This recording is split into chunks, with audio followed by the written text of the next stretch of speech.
बोलिए सदानंद जी। हरे कृष्ण प्रभु जी। हरे दंडवत कृष्ण। प्रणाम। दंडवत प्रणाम। यदा यदा ही धर्मस्य ग्लानिर्भवति भारत अभ्युत्थान तदात्मन सृजाम्यहम्।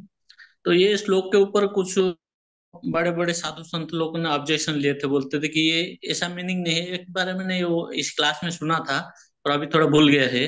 तो हम हमारे हिसाब से कि जैसे धर्म का थोड़ा कमी होता है फिर भगवान ने रूप लेते, और वो साधु संत लोगों ने उसके ऊपर ऑब्जेक्शन लेते, वही थोड़ा रिमाइंड किया चाहिए मेरे को। क्या ऑब्जेक्शन लेते हैं बताइए। बोलते कि ये वो ऐसा नहीं है, तो हाँ धर्म तो है, तो हम भगवान तो है, तो फिर धर्म कम कैसे होता है, फिर धर्म क्यों, भगवान फिर क्यों जन्म ले, बोले थे तो उसका उनका मीनिंग। उनका एक्सप्लेनेशन क्या है फिर, जहां आपने सुना है। उनका एक्सप्लेनेशन वही मैं भूल गया है। हम्म। वही थोड़ा वो बोलते थे, कुछ तो अलग टाइप का बोलते थे कि ये जो हम लोग मीनिंग जो करते वो मीनिंग नहीं था, दूसरा कुछ मीनिंग था उसका।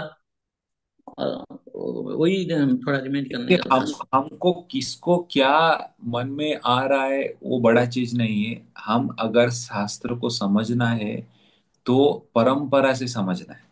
ठीक है ना। मुझे कल हाँ। उठूंगा, मैं पढ़ूंगा एक चीज और मुझे लगेगा मुझे ऐसा लग रहा है। मुझे क्या लग रहा है बड़ा चीज नहीं है। मेरे गुरु, उनके गुरु, एक परंपरा में ज्ञान आता है।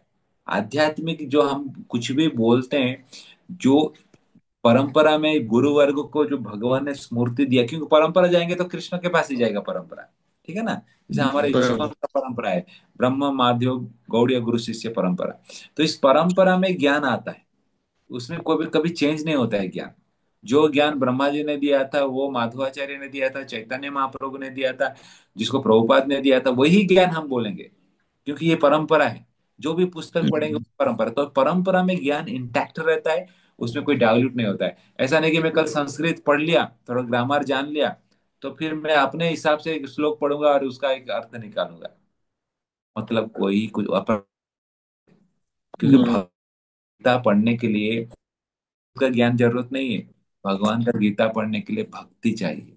क्योंकि भगवान तो किसी भी पंडित को बोल सकते थे गीता, अर्जुन को क्यों बोला। अर्जुन थोड़ी स्कॉलर था, संस्कृत पंडित था।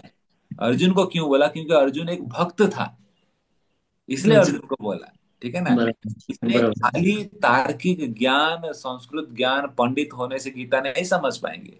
गीता को समझना है तो भक्त बनना पड़ेगा पहले। जब भक्त बनेंगे तब भगवान क्या बोल रहे हैं हृदय में प्रकाशित होगा, और उसको पालन कर पाएंगे, दूसरों को बांट पाएंगे।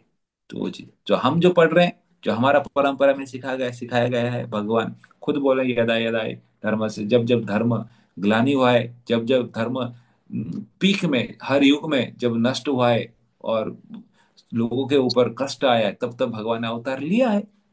जब कंस था कृष्ण आए, जब रावण था राम आए, और कल्कि में आएंगे। जब कलयुग का अंत में, जब कली पूरा चारों तरफ फैल जाएगा, तब कल के अवतार आएंगे। तो ये हर जगह हर युग में लागू है। जब हिरण्यकश्यप था तो नरसिंह देव आए, हैं? जब हिरण्यक्ष था तो वराह देव आए, हैं? तो इस प्रकार जब सिचुएशन आउट ऑफ कंट्रोल हो गया और कोई नहीं सकता है, तब भगवान आते हैं। ऐसा नहीं छोटा मोटा कुछ हो गया, ए ये प्रॉब्लम हो रहा है तुम्हारे, भगवान क्यों नहीं आ रहे, उनको कुछ काम नहीं है क्या, तुम्हारा छोटा मोटा काम के लिए वो बार बार आएंगे। का भोग रहे हो। लेकिन जब ऐसा चीज हो जाएगा कि धरती में धर्म ही नहीं रहेगा, पाप चारों तरफ फैल जाता है, उस समय भगवान धर्म का संस्थापना करते हैं। बराबर। हरे कृष्ण प्रभु जी। हरे कृष्णा। धन्यवाद धन्यवाद।